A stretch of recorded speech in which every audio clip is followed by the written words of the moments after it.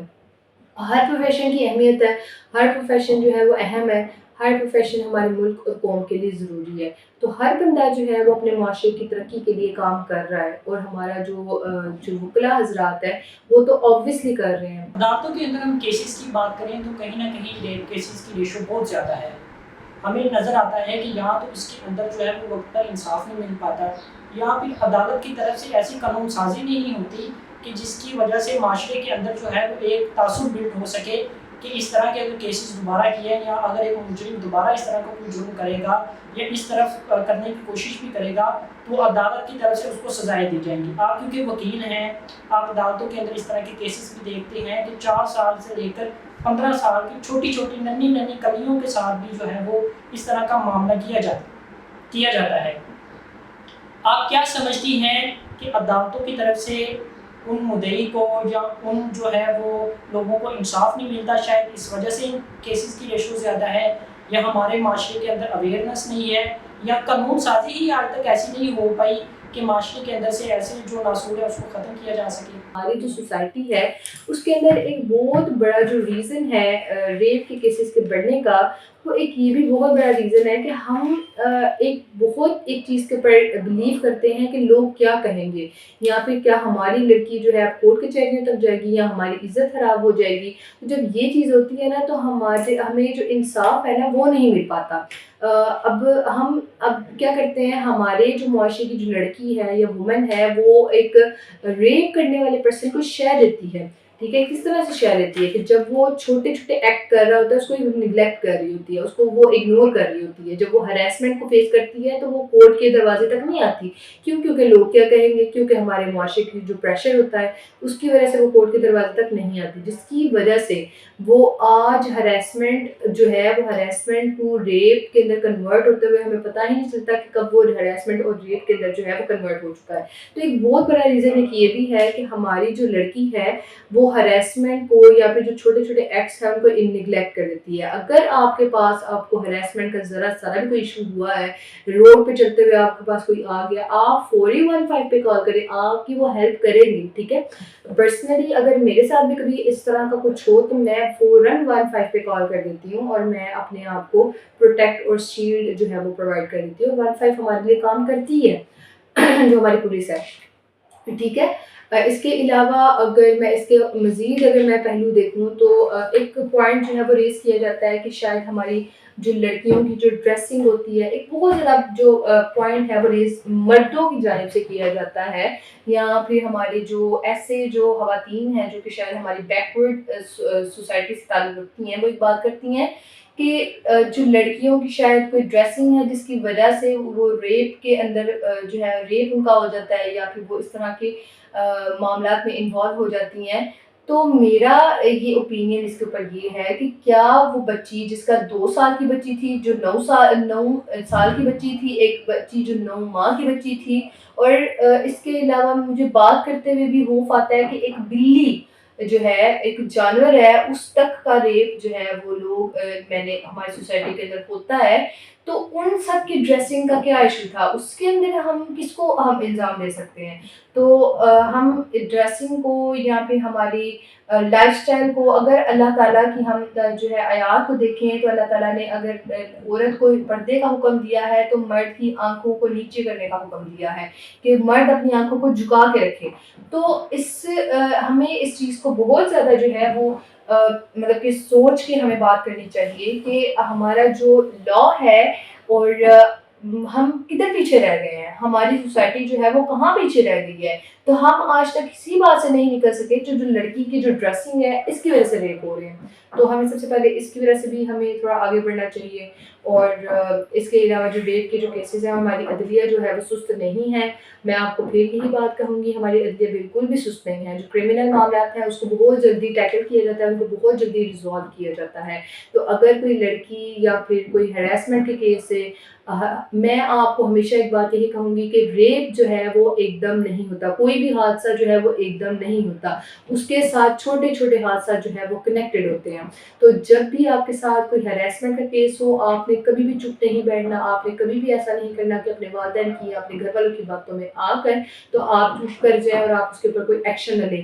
میں نے جو پرسنلی جو سب سے زیادہ دیکھا ہے، جو ریپ کے کیسز یا ہراسمنٹ کے کیسز جو لڑکیوں کو فیس کرنے پڑتے ہیں، ان کو اپنے فیملی کے اندر فیس کرنے پڑتے ہیں.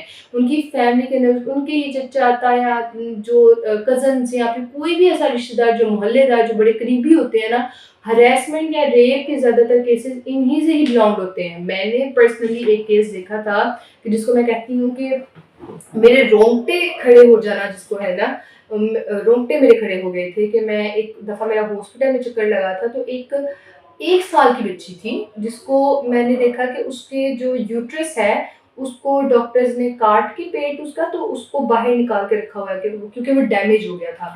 تو میں نے ان کے گھر والوں سے پوچھا کہ اس کو کیا ہوا ہے، تو اس کے سگے چچا نے اس کے ساتھ ریپ اٹیمپٹ کیا تھا. ٹھیک ہے، اب یہ بالکل عام کیس تھا اور میں نے ان کو کہا کہ آپ کیوں نہیں پولیس کے پاس جا رہی ہیں، آپ کیوں نہیں عدالت کا سہارا لے رہی، ہماری عزت خراب ہو جائے گی. لٹرلی آپ کی بچی کی زندگی تباہ ہو گئی ہے، وہ زندگی اور موت سے لڑ رہی ہے اور آپ ابھی بھی یہ سوچ رہے ہیں کہ آپ کی عزت تباہ ہو جائے گی. آپ ایسی عزت کا کیا کریں گی جو ہماری زندگی ہی باقی نہیں رہے گی. تو میں بہت زیادہ حیران ہوتی ہوں اس طرح کے کیسز کو دیکھ کر.